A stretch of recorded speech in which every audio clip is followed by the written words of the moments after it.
My name is Rebecca Summers, and I'm 58 years old. 2 years ago, I lost my husband David to cancer. Last year, I lost my son to something far worse: manipulation. I arrived at the Rosewood restaurant at 1:30 p.m., clutching $1 million check in my Hermes purse. The place was empty. Not just quiet. Completely, eerily empty. No white roses, no string quartet, no guests mingling with champagne. I called my son Michael, my hands trembling. "Mom, why are you calling? Is everything okay?" His voice was casual, too casual. "I'm at the restaurant, sweetheart, for your wedding." The silence stretched like a taut wire before he spoke again. "Oh, the wedding was yesterday. Guess you missed it." I stood there in that empty restaurant in my $3,000 mother of the bride dress and slowly pulled out that check. Then I tore it in half. The sound echoed through the vacant space like a gunshot. Before I tell you what happened next, please take a moment to like and subscribe, but only if you truly enjoy this story. I'd love to know where you're watching from and what time it is there. Let me take you back to where this all began. Ever since David died, people looked at me differently, like I was made of glass, ready to shatter at the slightest touch. They'd lower their voices when I walked into rooms, pat my shoulder with that practiced sympathy that felt more like pity. "Poor Rebecca," I'd hear them whisper at charity galas, "running that company all alone now." Yes, I ran a real estate empire worth $50 million. David and I built it together from nothing, starting with one rental property we bought with our wedding money 35 years ago. Now I managed 200 properties across 3 states. But to everyone else, I was just the grieving widow who probably couldn't handle the pressure much longer. Michael was my only child, my anchor in the storm of grief. At 28, he was brilliant, a software engineer who could have worked anywhere but chose to stay close to home after David passed. We had dinner together every Sunday, just the two of us, maintaining the family tradition, even though our family had shrunk by 1/3. Then, Sarah Mitchell walked into his life 3 years ago.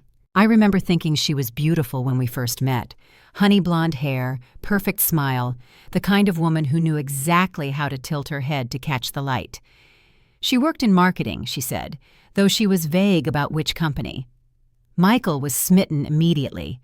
I watched my confident son turn into someone who constantly sought her approval, laughing too loud at her jokes, apologizing when he hadn't done anything wrong. Within 6 months, she'd moved into his apartment. Within a year, she'd convinced him to skip our Sunday dinners. "Sarah thinks we're too codependent," he'd explained, not meeting my eyes. Before Sarah, Michael and I had an easy rhythm. Sunday dinners, yes, but also spontaneous coffee runs when he'd drop by my office. He'd help me review contracts, his analytical mind catching details my grief-foggy brain might miss. "Mom, you're getting soft," he'd tease when I'd consider reducing rent for a struggling tenant. Dad would have already served the eviction notice. But David would have done exactly what I did: work out a payment plan, find a solution. That's how we built our reputation. That's how we built our fortune.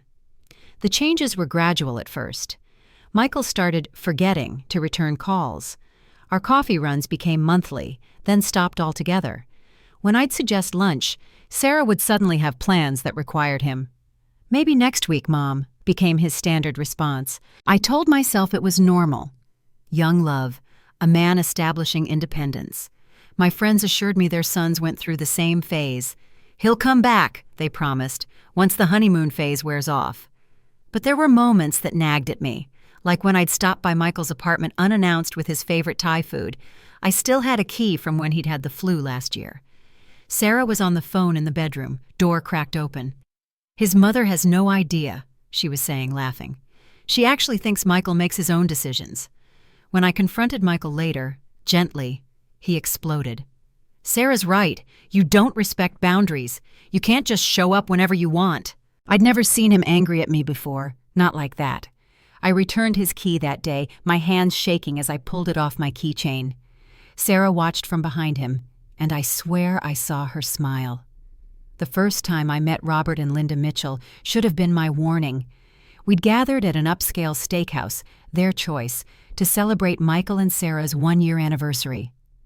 Robert Mitchell walked in like he owned the place, which I learned within 5 minutes he practically did. "Mitchell Construction built half this city," he boasted, gesturing with his whiskey glass, "including this restaurant." He was the kind of man who interrupted waiters, sent back wine that was perfectly fine, and name-dropped constantly.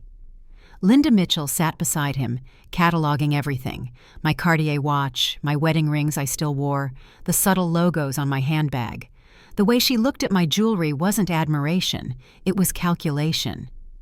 "So, Rebecca," Linda purred over her barely touched salad, "Michael tells us you're in real estate. How wonderful that you've managed to keep things going since your husband's passing." Managed to keep things going, as if I were barely treading water instead of closing the biggest acquisition of my career just that week. Sarah kept cutting me off mid-sentence all evening. I'd start to tell a story about Michael's childhood, and she'd redirect, "Mom, tell them about your boat." They didn't have a boat. Or when I mentioned our company's expansion, "Rebecca's being modest. It's really Michael who has the business sense."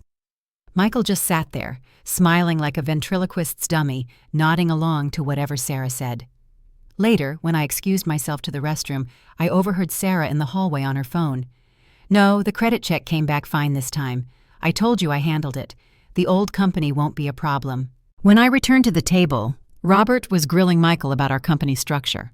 "So when Rebecca retires, you'll inherit everything?" He tried to make it sound casual, but his eyes were sharp, calculating. "Dad's a businessman," Sarah laughed, squeezing Michael's hand. "He's always thinking about the future." I should have paid more attention to whose future they were planning. Michael was everything to me. Not just my son, but my legacy. David and I had built our company for him, each property purchase a brick in his future. The succession plan was clear. Michael would inherit everything, the entire $50 million portfolio. David had insisted on it. "Keep it in the family, Rebecca. Promise me." But Sarah had expensive tastes. I noticed the charges on Michael's credit card statements when he'd asked me to co-sign for a new car loan. Strange that a software engineer making 6 figures needed a co-signer. $50,000 in credit card debt. Designer handbags, jewelry, weekend trips to Vegas that Michael mentioned only in passing. "Sarah deserves nice things," he defended when I gently questioned the debt. "She grew up with less than we did." Less? The Mitchells lived in a 7,000-square-foot house, but I kept my mouth shut, paid off $10,000 to help them get back on track. That's when I started keeping records. Call it maternal instinct or business sense, but I began saving emails, screenshotting texts. Sarah had sent me a thank you email for the money that felt off. "So generous of you to help with our financial situation. Family takes care of family, right?" Our financial situation. As if my son's debt was somehow my responsibility. Marcus Smith, David's old attorney and my closest advisor, stopped by my office a week later. "Rebecca, I probably shouldn't say this, but I've been hearing things about Mitchell Construction. Be careful." "Careful about what?" "Just be careful. And maybe don't sign anything without running it by me first." I thought he was being overprotective. Marcus had always been that way, especially since David died. But I started paying attention, and what I noticed made my stomach turn to ice. The universe sends warnings if you're listening. Mine came in fragments, like pieces of a puzzle I didn't yet know I was assembling. Marcus Smith visited again 2 weeks later, this time with a folder. "I did some digging on Mitchell Construction," he said quietly. "They've had 3 different CFOs in 5 years. That's not normal, Rebecca. Companies have turnover, and 2 of them left the state immediately after. The 3rd won't return my calls." He slid the folder across my desk. "Just keep this. You might need it someday." That same afternoon, I'd gone to Michael's office to surprise him for lunch. Through the glass door, I saw Sarah sitting on his desk, playing with his tie while he worked.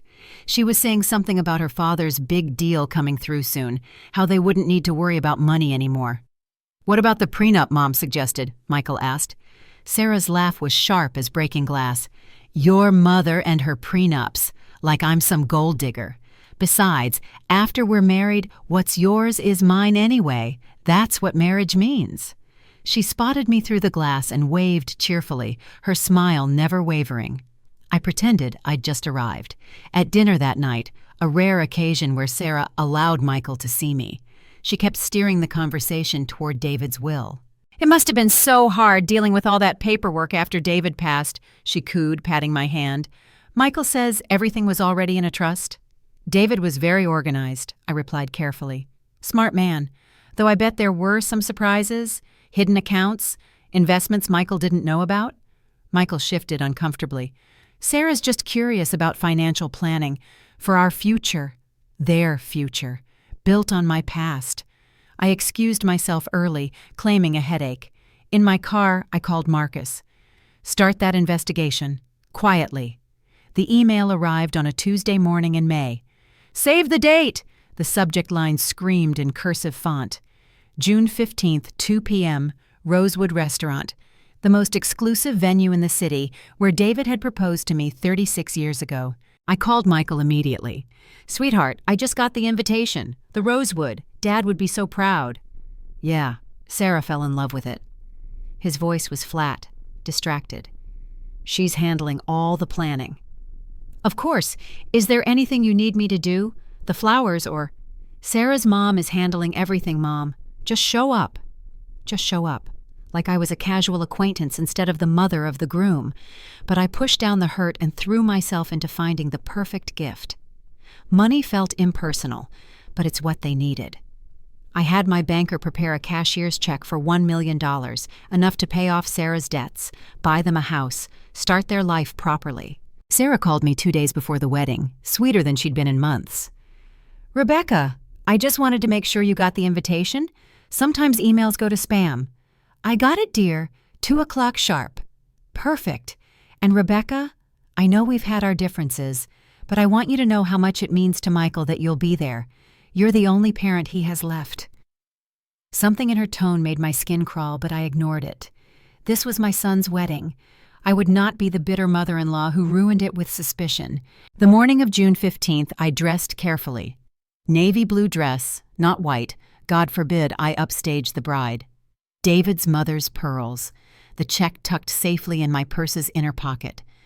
I even stopped at the mirror before leaving, practicing my smile. Happy, supportive, everything a mother should be.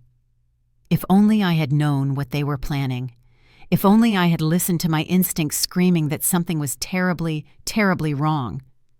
The week before the wedding, red flags appeared like drops of blood on white silk, but I explained each one away. Not a single person from my side had gotten an invitation. When I asked Michael about inviting my sister Carol, he seemed confused. "Sarah said she was handling your side of the guest list. Didn't she ask you?" She hadn't. "It's an intimate ceremony," Sarah explained when I called. "Just immediate family. You understand." But the Mitchells had invited 40 people from their side. I knew because Linda had been bragging about it at her book club, which my friend Margaret attended. When I tried to discuss the ceremony details with Michael, would he wear David's cufflinks? Did they need me to say anything? He became evasive. "Sarah wants it to be a surprise," he kept saying. "She's put so much work into making it perfect." 3 days before the wedding, I ran into Sarah at the grocery store. She was with her cousin, buying champagne, lots of it.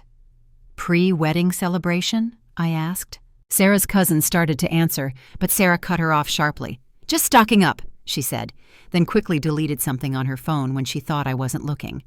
Her fingers moved fast, but not fast enough. I saw my name at the top of whatever message she was erasing. "See you Saturday," she called out cheerfully, pushing her cart away quickly. Saturday. The wedding. The $1 million check in my safe at home, waiting to change their lives. That night I couldn't sleep. Something felt wrong, like the air pressure dropping before a storm. I called Michael at midnight. "Mom, why are you calling so late?" "I just wanted to say I love you, and I'm proud of you." "I love you too, Mom. See you at 2 o'clock. 2 o'clock. At the Rosewood, where everything would change. I arrived at the Rosewood restaurant at 1:30 p.m., 30 minutes early, wanting to help with any last-minute preparations. The valet took my car with a confused expression. "Are you here for lunch, ma'am? We don't have any events scheduled today." "The Summers Mitchell wedding," I said, my voice already uncertain. He checked his list twice. "I'm sorry, ma'am. Nothing under those names." My heels clicked against marble as I entered the restaurant. Empty. Not just uncrowded, completely vacant except for regular lunch service in the main dining room. No flowers, no white chairs, no altar, no string quartet warming up. I called Michael. 1 ring, 2, 3. He answered on the 4th background noise suggesting he was in a car. "Mom, why are you calling? Is everything okay?" "I'm at the restaurant, sweetheart, for your wedding." Silence, long enough that I checked to see if the call had dropped. "Oh." His voice was strange, detached. "The wedding was yesterday, Mom. Guess you missed it." The words didn't make sense. I actually laughed. "Michael, stop joking. It's June 15th, 2 o'clock. "Yeah, we changed it. Last-minute thing. Sarah's grandmother could only make it yesterday." But you didn't tell me. You didn't call me." "Sarah said she texted you. Check your messages." There was no text. We both knew there was no text. "Michael, I'm your mother. I'm standing here in my dress with your wedding gift. Look, Mom, we're on our way to the airport for our honeymoon. We'll talk when we get back, okay? 2 weeks." The line went dead. I stood in that empty restaurant, my reflection multiplied in the mirrors, a foolish old woman in a mother-of-the-bride dress with nowhere to be. Slowly, I reached into my purse and pulled out the check. $1 million. Then I tore it in half. The sound echoed through the vacant space like a gunshot. The photos started appearing on Facebook within hours. Sarah in her designer dress, Michael in his tuxedo, wearing David's cufflinks, the ones I'd saved for this day. The Mitchells posing with the happy couple, Sarah's cousins, Michael's friends from college, 40, 50 people, all smiling, all celebrating. Not one photo included me because I wasn't there, hadn't been invited, had been deliberately, calculatedly excluded. Michael's cousin James had posted a video. I watched Linda Mitchell give a toast. "To my beautiful daughter and her new husband. Welcome to the family, Michael. You're the son we never had." The comments poured in. "Beautiful ceremony. So romantic. Your mom looked stunning, Sarah." Her mom, not his. I called Michael again, straight to voicemail. I texted, "We need to talk." His response came an hour later. "Mom, you're making this bigger than it is. Sarah thinks you would have made a scene. You've been so emotional since Dad died. This was easier for everyone." Easier for everyone. I drove home in a daze, still in my dress. The torn check lay on my passenger seat. When I walked into my empty house, I saw the sympathy card Sarah had sent after David's funeral still on my mantel. "Family is everything. We're here for you always." My laptop was open on the kitchen counter. I pulled up my email, searching for any invitation change, any notification. Nothing. But in my spam folder, I found something else. An email from Sarah to a wedding vendor sent 3 weeks ago, accidentally CCing me. Remember, the date is June 14th, not the 15th. That's very important. 3 weeks ago. They'd been planning this for 3 weeks. I picked up my phone and called Marcus Smith. "Rebecca, how was the wedding?"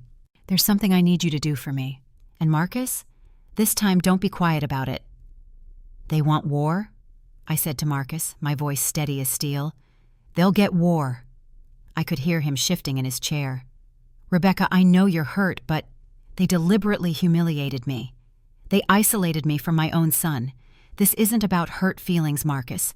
This is about what comes next." "What do you mean?" "I mean I didn't build a $50 million empire by being weak, and I didn't survive David's death to be pushed aside by some manipulative little gold digger and her criminal family." "Criminal? That's a strong word." "Is it? You said yourself Mitchell Construction has had 3 CFOs in 5 years. You said to be careful. Well, I'm done being careful. I want everything. Financial records, employee complaints, tax filings, everything." Marcus was quiet for a moment. "This could get expensive and messy. I have money, and they already made it messy when they excluded me from my only child's wedding." I hung up and opened my laptop. First, I hired a private investigator, Catherine Wells, recommended by a CEO friend who'd used her during a hostile takeover. $5,000 retainer, worth every penny. Then I started my own research. Sarah Mitchell, Sarah Louise Mitchell, Sarah L. Mitchell. The variations mattered when searching court records. Bingo. A lawsuit from her previous employer, settled out of court. A restraining order from an ex-boyfriend. A bankruptcy filing from 5 years ago, mysteriously withdrawn right before she met Michael. My phone buzzed. A text from an unknown number. Saw what happened. Sarah's not who she says she is. Coffee tomorrow? Jennifer worked at her last company. I texted back immediately. Yes. The torn check still lay on my kitchen counter. I picked up the pieces, held them together, then grabbed a red Sharpie and wrote across them. This is just the beginning. I didn't sleep that night. I planned. People underestimated me because I cried at David's funeral. They saw tears and assumed weakness. They didn't know that I'd started with nothing. A girl from the wrong side of town with a community college degree and fierce ambition. David had the vision, yes, but I had the teeth. When tenants didn't pay, I was the one who served evictions. When contractors tried to overcharge, I was the one who found every violation in their work. When the IRS audited us in 2015, I was the one who spent 3 months proving every deduction was legitimate. I'd actually worked for the IRS before I met David, 3 years as a junior auditor. I knew how they thought, what they looked for, the tiny threads that when pulled could unravel entire empires. It's why our books were always perfect. It's why I noticed when other people's weren't. The morning after the wedding, I sat in my home office surrounded by boxes of records. Every interaction with the Mitchells, every document Michael had ever asked me to sign, every casual question Sarah had asked about our finances. A pattern emerged. 6 months ago, Sarah had asked me to add her as an authorized user on Michael's company credit card for emergencies. I'd refused. 3 months ago, she'd suggested I put Michael's name on some of my properties for tax purposes. I'd refused. 1 month ago, she'd asked about David's life insurance policies, whether there were any that hadn't been claimed. She'd been probing for weaknesses, testing what she could access. My phone rang. Catherine Wells, the PI. Mrs. Summers, I've been digging into Sarah Mitchell's background. You need to know something. Her real last name isn't Mitchell. She changed it legally 5 years ago. Want to guess what it was before? Surprise me. Brennan. Sarah Brennan. Ring any bells? Brennan, as in Brennan Financial Services. The Ponzi scheme that had made headlines 6 years ago. If you've ever been underestimated because someone thought you were weak, leave a comment below. And don't forget to subscribe so you won't miss what happens next in this story. Michael wouldn't answer my calls. 15 attempts over 3 days, all straight to voicemail. His honeymoon excuse was a lie. I could see him active on WhatsApp, posting Instagram stories from local restaurants. My friends, the ones I'd thought were supportive, began their chorus of unsolicited advice. "Rebecca, you need to let it go," Margaret said over coffee. "You're going to push him away completely." "They excluded me from his wedding, Margaret." "Yes, but causing drama now will only prove Sarah right, that you're too emotional, too controlling. Even my sister Carol called from Phoenix." "Maybe it's for the best," she suggested gently. "You've been clingy since David died. Michael needs space." Clingy, emotional, controlling. The words Sarah had planted were growing in everyone's minds like weeds. Then came the Facebook post. Sarah, from her honeymoon account. "So blessed to have married into such a wonderful family. Though dealing with toxic people who can't let go is hard, we're focusing on our future. Some mothers-in-law support their son's happiness. Others try to control it. Grateful Michael has the strength to set boundaries. A new beginnings, like toxic family #boundaries. 47 likes in an hour. Comments poured in supporting her, calling me, without naming me, narcissistic, overbearing, probably mentally ill. Michael's college friends, people who'd eaten at my table dozens of times, were hearting her post. I was being erased, publicly, methodically.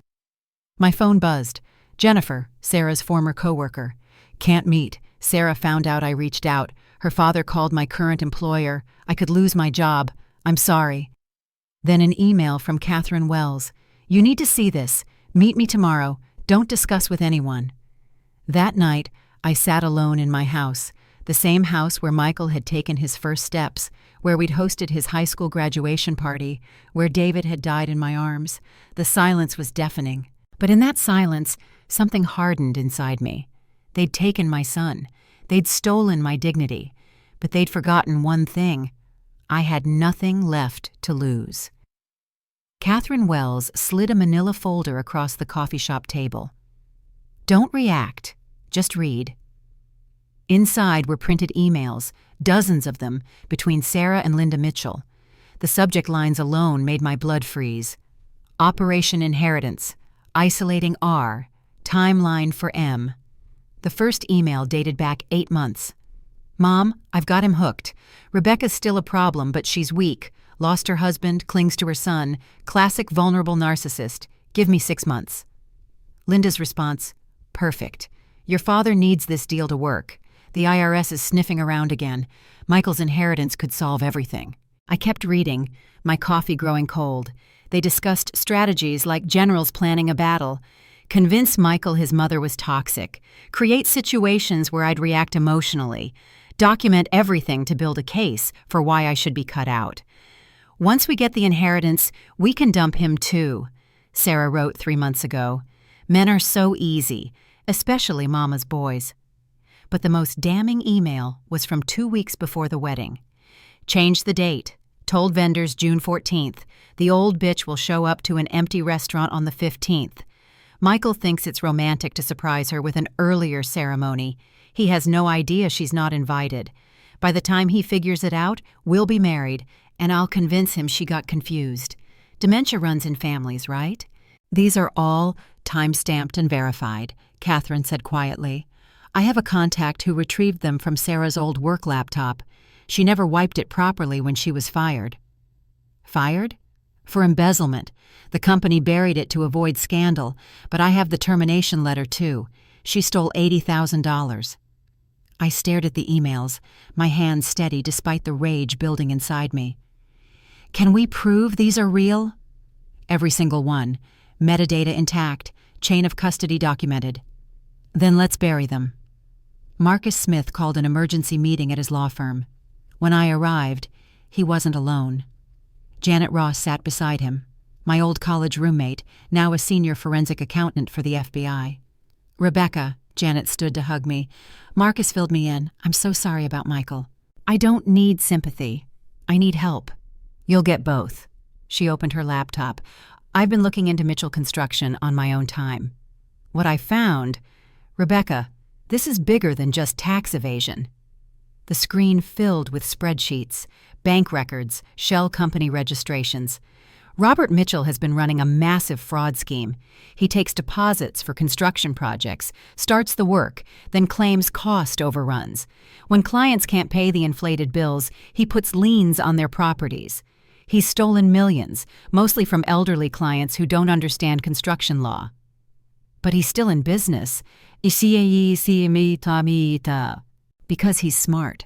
He targets people who can't fight back, immigrants with language barriers, seniors with no family. He keeps it just under the radar, pays off the right people. Janet clicked to another screen. But he made a mistake. 3 months ago, he falsified a federal contract bid. That's a felony. Marcus leaned forward. With the emails Catherine found, plus Janet's evidence, we can destroy them. But Rebecca, once we start this, there's no going back. They'll know it was you. Good. I want them to know.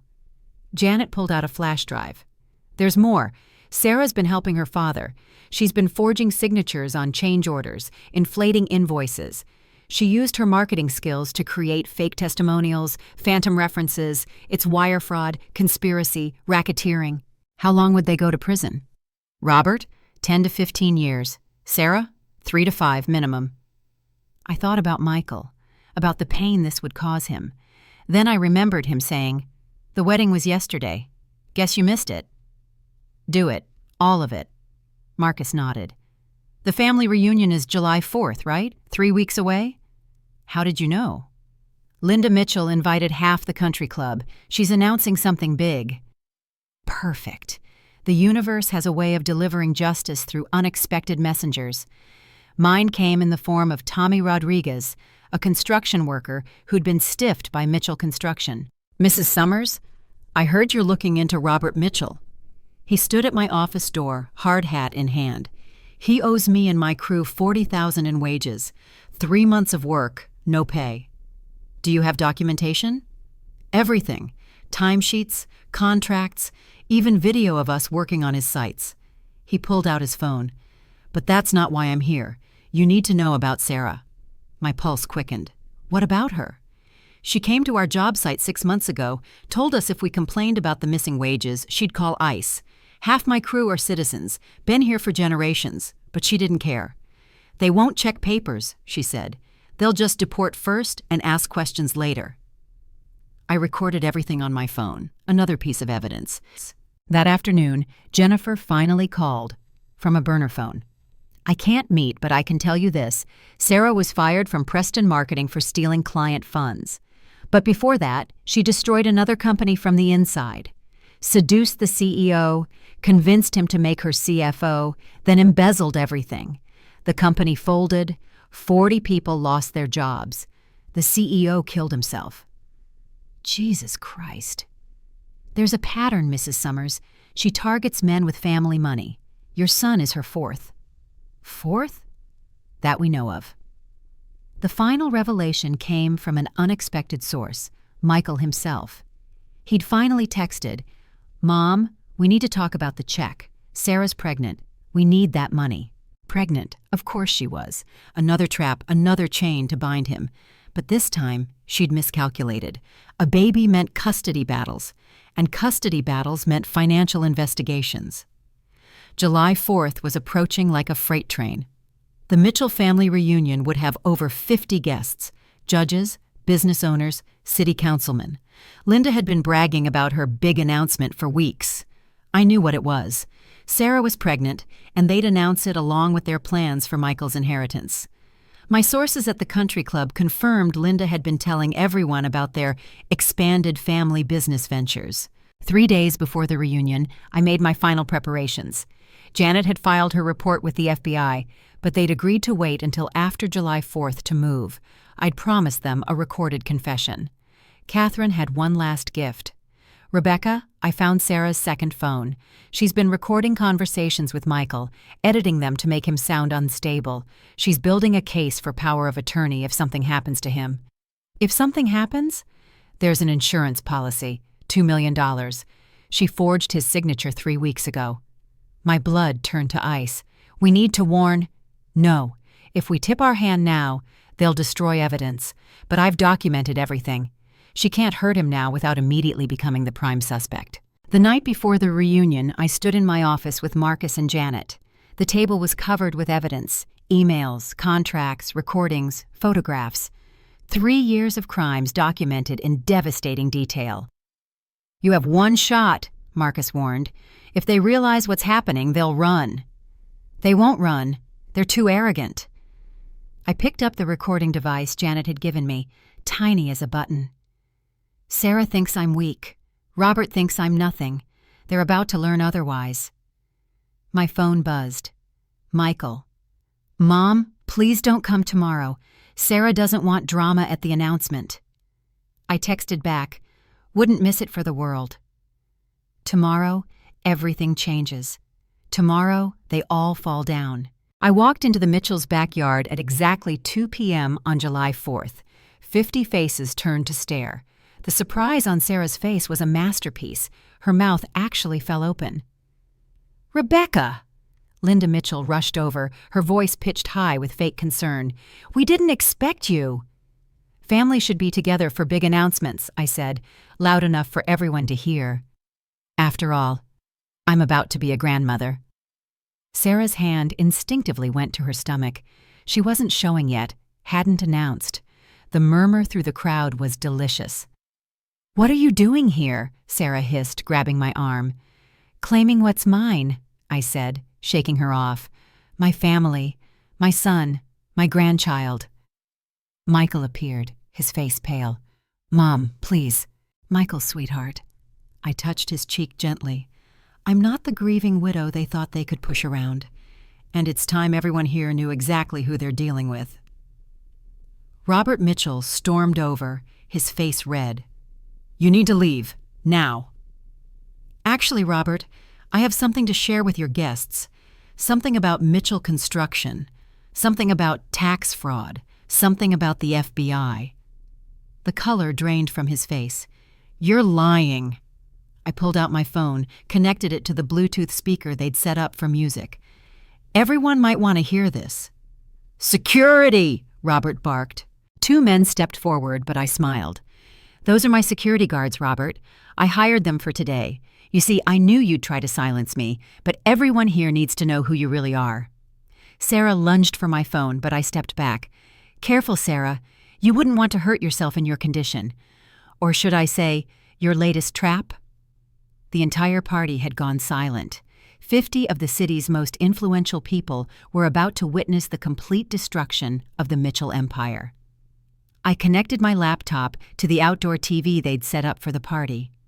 Before we celebrate, I have a presentation. Call it a wedding gift, the one I never got to give. Mom, stop, Michael pleaded. Oh, I'm just getting started. The screen lit up with the first email. Let's start with this lovely message from Sarah to her mother. Mom, I've got him hooked. Rebecca's still a problem, but she's weak. Gasps rippled through the crowd. Judge Harrison, Robert's golf buddy, leaned forward to read. Linda tried to laugh. Those are fake. She's having a breakdown. Fake? I clicked to the next slide. Every email is verified with metadata, timestamps, IP addresses. Your daughter was quite thorough in planning to steal my son's inheritance. Sarah's cousin tried to disconnect the TV, but my security stepped forward. I wouldn't, one said quietly. The next email appeared. Once we get the inheritance, we can dump him too. Men are so easy. Michael staggered backward like he'd been slapped. Sarah, is this real? Baby, she's crazy. She's making this up because she's jealous. Am I? I played the first recording. Sarah's voice, clear as day. His mother has no idea. She actually thinks Michael makes his own decisions. Then the second recording, the one that would destroy them. Dad's tax issues are getting worse. Once we have Michael's money, we can make the problems disappear. The IRS will never find those offshore accounts if we're careful. Robert lunged at me, but my security guards intercepted him. Sit down, Robert, I said calmly. The IRS is already on their way. You vindictive bitch! No. I'm a mother who was deliberately excluded from her son's wedding. I'm a widow who you thought was too weak to fight back. I'm a businesswoman who knows exactly how to destroy those who betrayed me. I clicked to the final slide, the forged federal contracts. This is my wedding gift, the truth. The crowd was mesmerized as email after email filled the screen. Linda's planning to exclude me. Sarah's embezzlement history, Robert's fraudulent contracts. Each revelation was another nail in their coffin. These are private communications, Linda shrieked. You can't. Actually, I can. Your daughter used company computers for personal email. No expectation of privacy. My investigator documented everything legally. Sarah turned to Michael, tears streaming. Baby, please, this is all twisted. Your mother... Stop. Michael's voice was ice. Just stop. Is it true? Did you change the wedding date to exclude her? I was protecting you. She's toxic. Is it true? Sarah's mask finally slipped. Yes, we changed it. Your precious mother would have ruined everything with her crying and clinging. You're pathetic, Michael, both of you, a mama's boy and his weeping widow mother. The crowd gasped. Even Linda stepped away from her daughter. There it is, I said quietly. The real Sarah Mitchell, or should I say, Sarah Brennan. Judge Harrison stood up. Brennan? As in the Brennan financial scandal? Her uncle. She learned from the best. I pulled out the next document. This is her termination letter from Preston Marketing. $80,000 embezzled. You investigated me? Sarah snarled. I protected my son. There's a difference. I turned to the crowd. Everyone here should check their contracts with Mitchell Construction. I found 17 fraudulent charges in the public records alone. Councilman Davies pulled out his phone. I'm calling my lawyer. Robert, you built my pool house last year. Wait! Robert shouted, but the exodus had begun.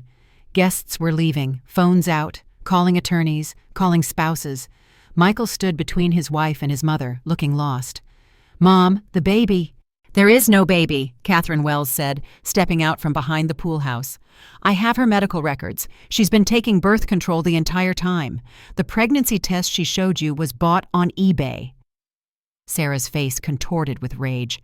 You bitter old woman! You destroyed everything because you couldn't handle being replaced. Replaced?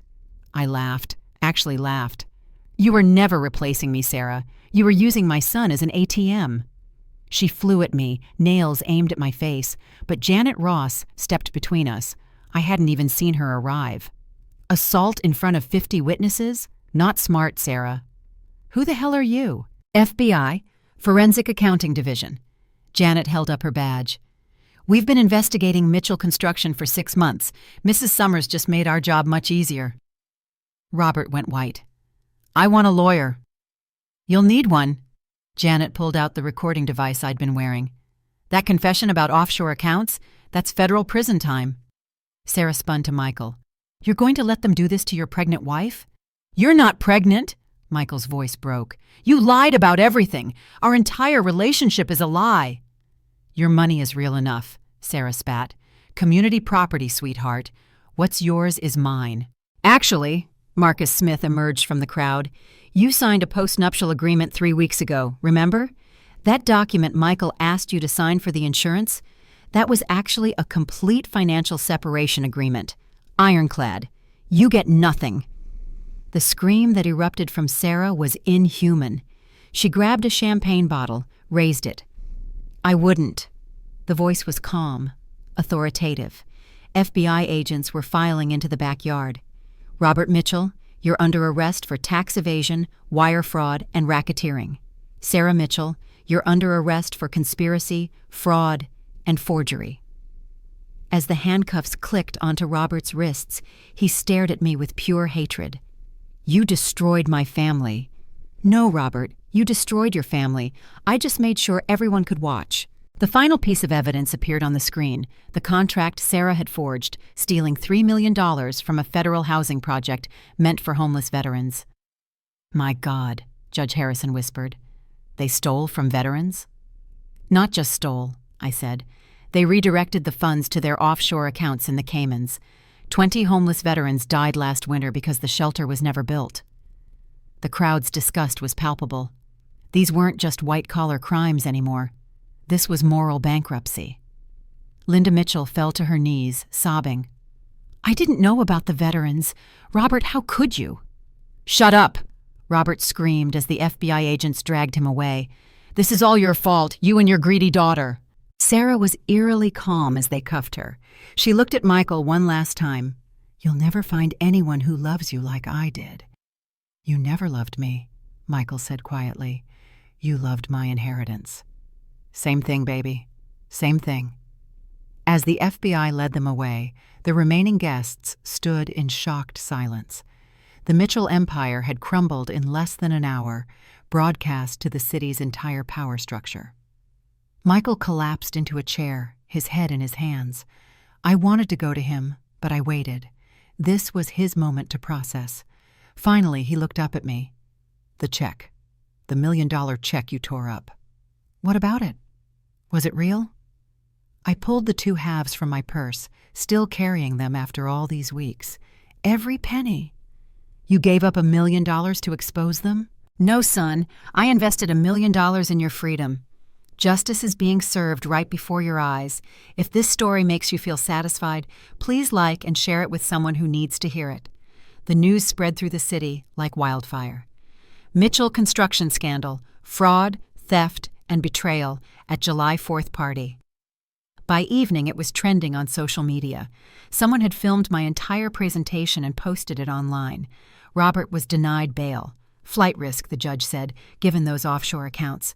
The FBI had frozen everything. $17 million in assets, all tied to criminal enterprise. Linda called me that night, sobbing. "Rebecca, please, I didn't know how deep this went. My house, they're taking my house." "You knew enough, Linda. You helped plan my exclusion from my son's wedding." I thought it was just family drama. Not this. Not crimes." "Family drama?" I laughed bitterly. "You helped your daughter try to steal my son's inheritance. You're lucky you're not in a cell next to her." Sarah's situation unraveled quickly. Preston Marketing pressed charges for the old embezzlement. 3 other ex-boyfriends came forward with their own stories of fraud. The woman who'd seemed so perfect, so polished, was revealed as a serial predator. Michael stayed with me that first night, sleeping in his childhood room. I heard him on the phone with his lawyer at 3 a.m., reviewing the post-nuptial agreement Marcus had brilliantly disguised. "Mom knew?" I heard him ask. "She planned all this?" Marcus's response was audible through the phone. "Your mother protected you when you couldn't protect yourself. That's what parents do." The next morning, 43 Mitchell construction employees showed up at my office. Tommy Rodriguez spoke for them. "Mrs. Summers, we heard what you did. Is it true? Will we finally get paid?" "Every penny," I promised. "The FBI is appointing a receiver. You'll have your wages within 30 days. One of the workers, an older man, started crying. "3 months we've waited. My wife needs surgery. Thank you, Senora. Thank you." As they left, I realized something. I hadn't just destroyed the Mitchells. I'd freed their victims. Mitchell Construction collapsed like a house of cards in a hurricane. The FBI discovered 23 shell companies, 64 fraudulent contracts, and over 300 victims spanning 8 years. Sarah's past came flooding out. The ex-boyfriend with the restraining order called me personally. She convinced me to add her to my mother's bank account when Mom had dementia, cleaned out $200,000 before we caught her. Her college roommate reached out on Facebook. She stole my identity, took out credit cards. I'm still fixing my credit score 6 years later. Even her high school teacher emailed. "I always wondered what happened to Sarah Brennan. She was brilliant but completely without conscience. A sociopath, I think." Michael filed for divorce immediately. Sarah fought it from jail, demanding alimony, claiming emotional distress. The judge actually laughed. "Mrs. Mitchell, you're facing 15 years in federal prison. Be grateful your husband isn't suing you." The country club revoked the Mitchell family membership.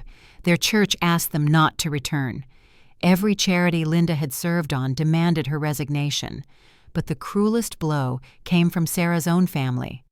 Her younger sister Emma called me. "Mrs. Summers, I'm sorry for everything. Sarah's been doing this since we were kids. She stole my college fund, convinced our parents I'd spent it on drugs. I was 16. Why didn't anyone stop her? Dad taught her everything she knows. She was his protege, his favorite. Mom just enabled them both. I moved to Canada to escape them."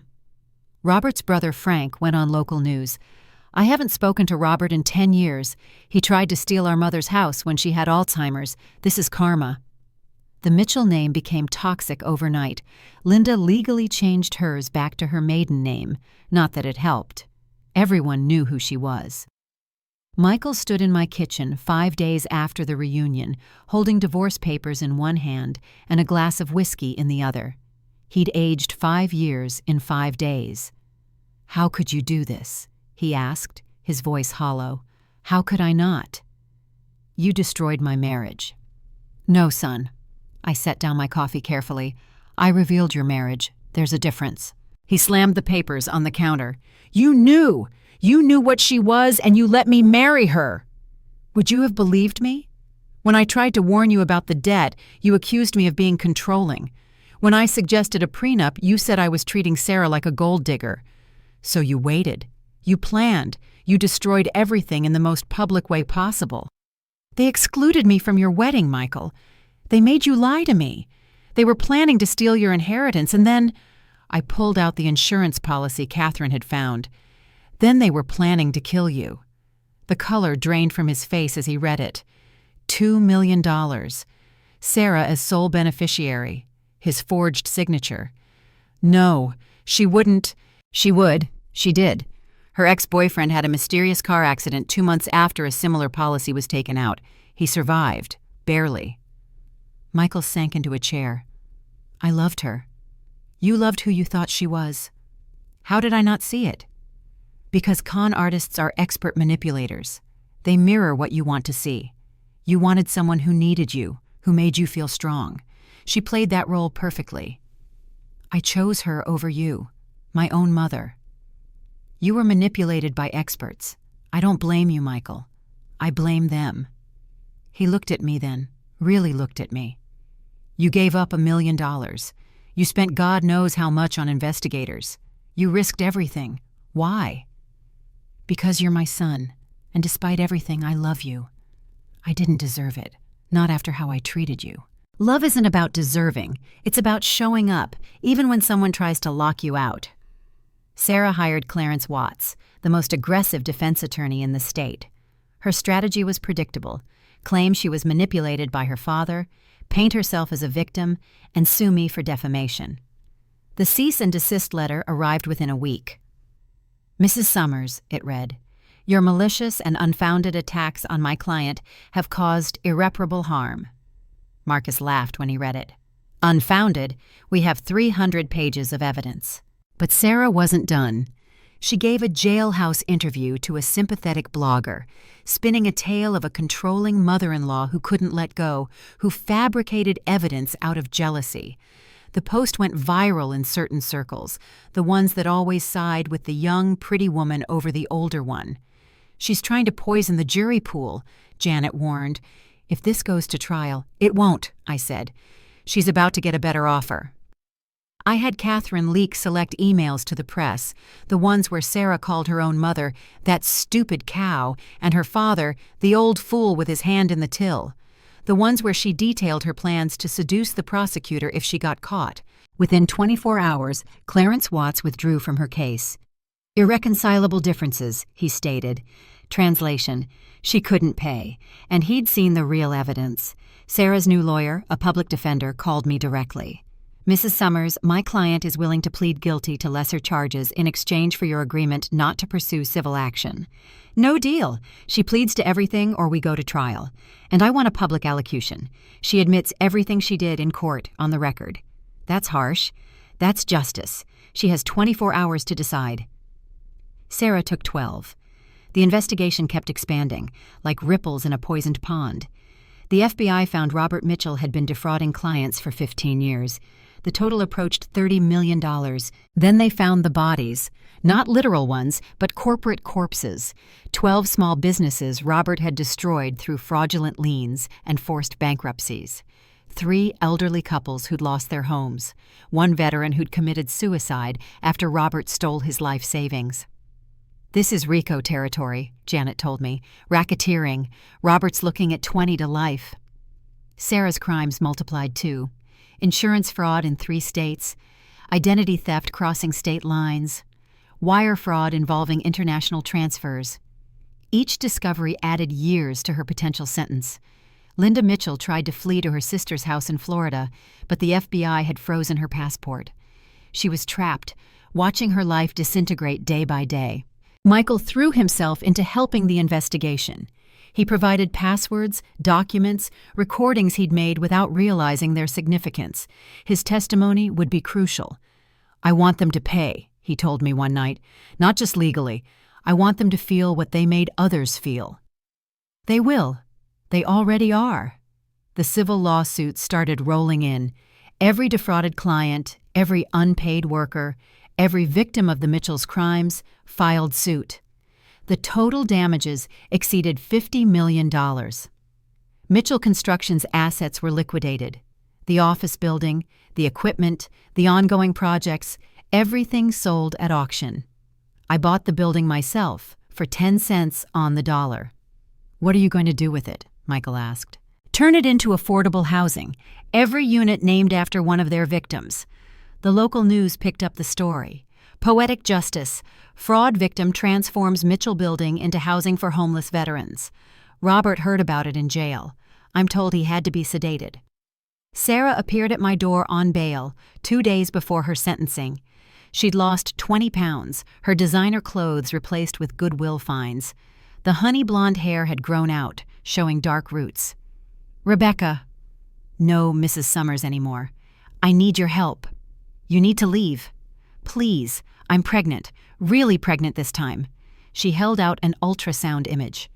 8 weeks. The timeline matched, conceived just before the July 4th revelation. "Michaels?" I asked. "Of course Michaels. I wasn't cheating. Just stealing, lying, and planning his murder." Her mask slipped for a second, pure rage, then reformed into desperation.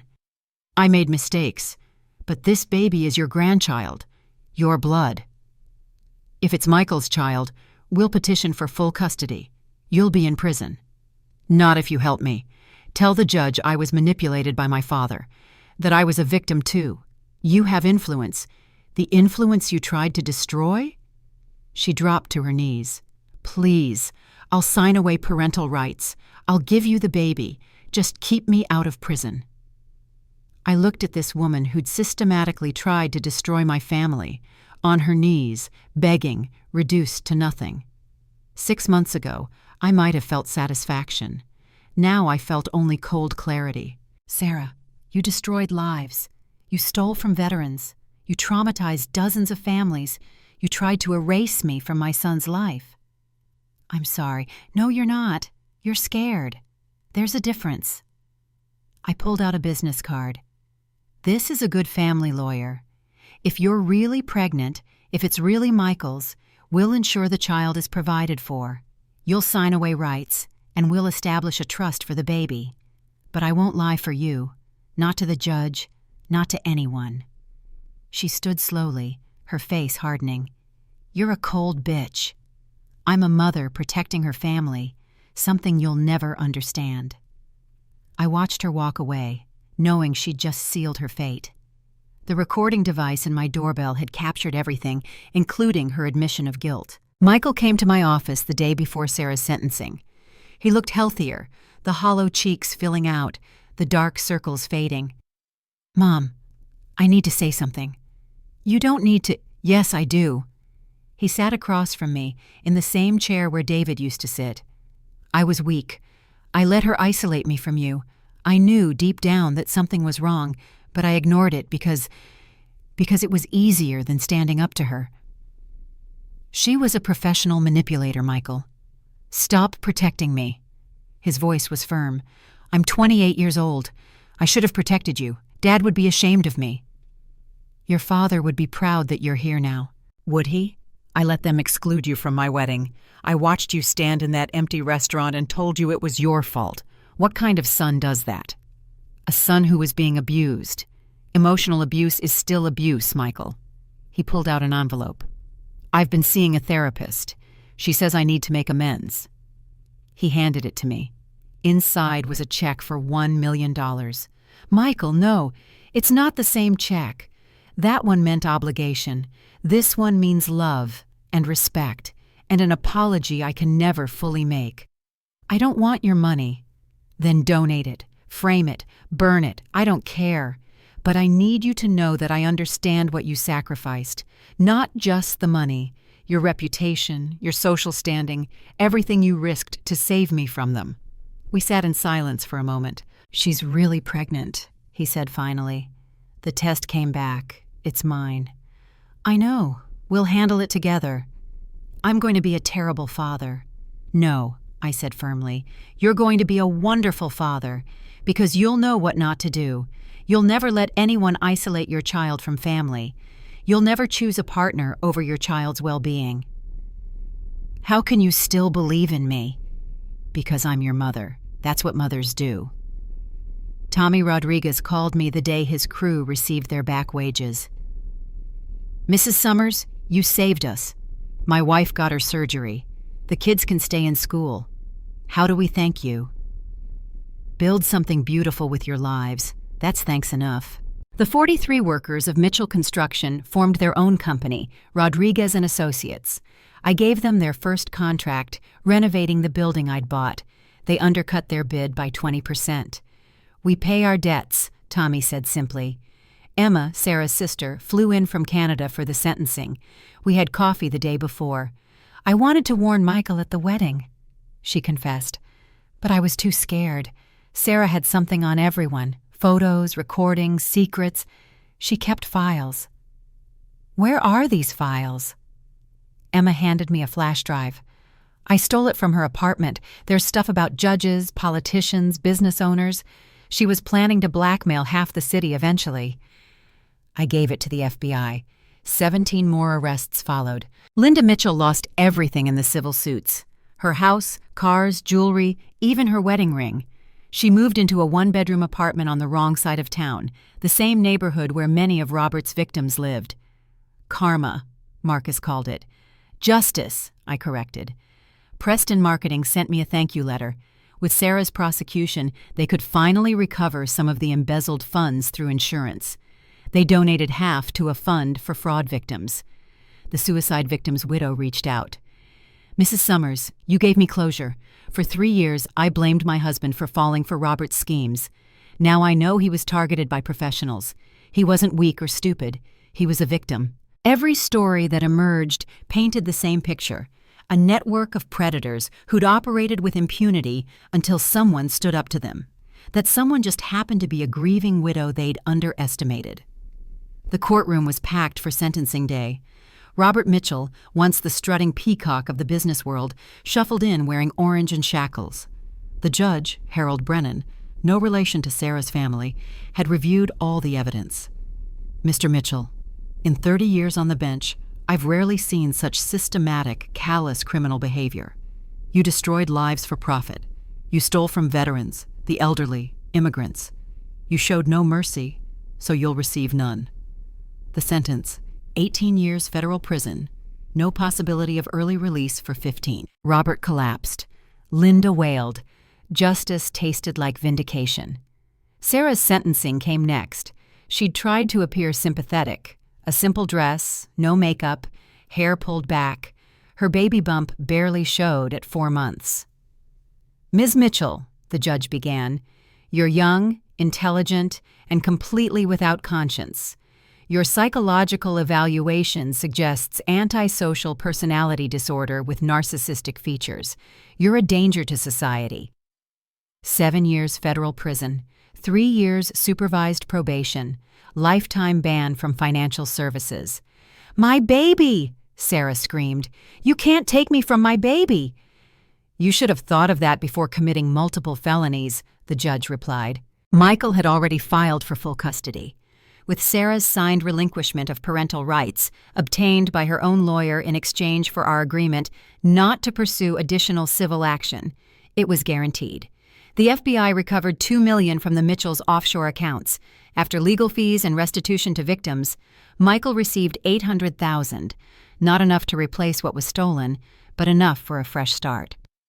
It's more than I deserve, he said. It's less than you're worth, I replied. We stood outside the courthouse, watching Sarah and Robert being loaded into separate transport vans. They'd never see each other again. Federal prisoners aren't allowed contact with co-conspirators. It's over, Michael said. No, I corrected. It's just beginning. 6 months later, life had found its rhythm again. Michael moved back to the neighborhood, not into his childhood home, but a house 3 streets over. Close enough for Sunday dinners, far enough for independence. He'd returned to Summers Real Estate, not as my heir apparent, but as an equal partner. His experience with Sarah had given him an edge. He could spot deception instantly, read contracts for what wasn't written, identify predators in expensive suits. You've made me bulletproof, he told me over coffee. No one will ever manipulate me again. The baby was born on a snowy February morning. A girl. Michael named her Diana after David. Dad would have loved her, he said, cradling his daughter in the delivery room. He would have spoiled her rotten, I agreed, touching her tiny fingers. Sarah had no contact rights, though she sent letters from prison. Michael burned them unread. The child would know her biological mother's name someday, but not her poison. Our company thrived. The publicity from the Mitchell scandal had an unexpected effect. People trusted us. We were the firm that chose family over money, integrity over profit. Contracts poured in. The Mitchell Construction Building was now the David Summers Veterans Housing Complex. 24 units, fully occupied, with a waiting list of 50. Tommy Rodriguez's company maintained it for free. Sunday dinners resumed, but different now. Michael cooked. He'd learned during his recovery. Diana gurgled in her high chair. We didn't talk about the past. Linda Mitchell worked at a grocery store, bagging groceries for people she'd once looked down on. I saw her once across the parking lot. She saw me too. We didn't acknowledge each other. Some bridges are meant to stay burned. Do you regret it? Michael asked one evening. Everything you did? I regret it was necessary, I said, but I don't regret doing it. I stood in my office on the anniversary of the July 4th revelation, looking out at the city skyline. The same view I'd had when David was alive, but everything else had changed. The torn $1 million check sat framed on my wall, my reminder that some things matter more than money. Beside it, a photo from last Sunday's dinner. Michael laughing, Diana in his arms, me beside them. A real family, not the performance Sarah had tried to orchestrate. Marcus stopped by with champagne. 1 year ago, you brought down an empire. 1 year ago, I got my son back. Same thing. He poured 2 glasses. Any regrets? None. That wasn't entirely true. I regretted the pain Michael endured, the months of manipulation, the public humiliation, the therapy he still attended weekly. But pain, I'd learned, could be a teacher if you let it. They thought tears meant weakness, I said, touching the window. They learned tears can also mean rage. Poetic. Accurate. My phone buzzed. A text from Jennifer, Sarah's former co-worker who'd finally found the courage to speak out. Saw the news about the housing complex opening. You're a hero. I wasn't a hero. I was a mother who'd been underestimated, a widow who'd been dismissed, a woman who'd been erased. I'd simply refused to disappear. The city below bustled with life. Somewhere in federal prison, Robert Mitchell was learning what it meant to be powerless. Sarah was discovering that manipulation doesn't work when everyone knows what you are. Linda was understanding that karma isn't just a concept, it's a consequence. And somewhere 3 streets over, my son was giving his daughter a bottle, free from the poison that had nearly destroyed him. Some bridges are meant to stay burned. Some victories are worth any price. Some mothers will move heaven and earth for their children. I was all 3. 1 year later, we gathered at Riverside Park for Diana's first birthday, the same park where David had taught Michael to ride a bike, where we'd had family picnics before everything went dark. Michael pushed Diana in the baby swing, her squeals of delight carrying across the playground. He looked healthy, whole, the haunted expression finally gone from his eyes. He'd met someone new, a pediatric nurse named Claire, who knew his history and didn't care. She pushed Diana from the other side, their laughter mingling. I sat on a bench watching them when I noticed a familiar figure by the parking lot. Sarah, out on supervised release for the birth, watching from a distance. She wasn't supposed to be here. The restraining order mandated 500 feet. Our eyes met across the space. She looked hollow, aged far beyond her 28 years. Prison had stripped away the polish, the carefully constructed facade. What remained was just a broken woman who'd lost everything in pursuit of money that was never hers. I pulled out my phone to call the police, then stopped. She wasn't approaching, wasn't violating the technical distance. She was just looking at the child she'd signed away, the life she'd destroyed, the family she'd tried to steal. Michael hadn't noticed her. He was too busy making Diana laugh, too absorbed in being the father he'd promised to be. The father Sarah had tried to prevent him from becoming. I stood, walked directly toward Sarah. She tensed, but didn't run. 500 feet, I said quietly. Don't make me call them. She looked at Diana one more time, then at me. Does she know? She knows she's loved. That's all that matters. Sarah turned and walked away. She didn't look back. I knew she never would again. People ask me if I forgive them, the Mitchells, Sarah, even Michael for choosing them over me. Forgiveness, I've learned, isn't required for healing. Boundaries are. I keep those torn pieces of the $1 million check in my office safe, not framed anymore, but preserved. A $1 million reminder that respect can't be bought, only earned. Sometimes I take them out, Hold the pieces together. Remember that moment in the empty restaurant when I chose my dignity over their manipulation. The money never mattered. The wedding never mattered. What mattered was the truth, that they saw me as disposable, irrelevant, weak. Kindness isn't weakness, despite what predators like Sarah believe. Kindness is strength controlled, power restrained, fury channeled into justice rather than revenge. When someone shows you their true face, believe them. Sarah showed me hers in a dozen small cruelties before the big betrayal. Robert showed his in the way he treated workers like servants. Linda showed hers in how she calculated the value of my jewelry while pretending to care. I showed them mine on July 4th, not the grieving widow they'd dismissed, but the CEO who'd built an empire, the mother who'd protect her son, the woman who knew exactly how to dismantle those who'd betrayed her. Some bridges are meant to stay burned, not from spite, but from wisdom. The bridge to Sarah, to the Mitchells, to that toxic dynamic. I burned it to the ground and salted the earth where it stood. Michael understands now. Diana will understand someday. That sometimes the most loving thing you can do is say, no more. That boundaries aren't cruel, they're necessary. That protecting your family sometimes means destroying those who would harm them, even if those people are family themselves. I'm Rebecca Summers. I'm 60 years old now, and I am exactly who they feared I was, just not weak. If this story inspired you to stand up for yourself, please subscribe and share it with someone who needs to hear it. Remember, setting boundaries isn't cruel, it's self-love. Comment below if you've ever had to cut toxic people from your life. Your story matters too.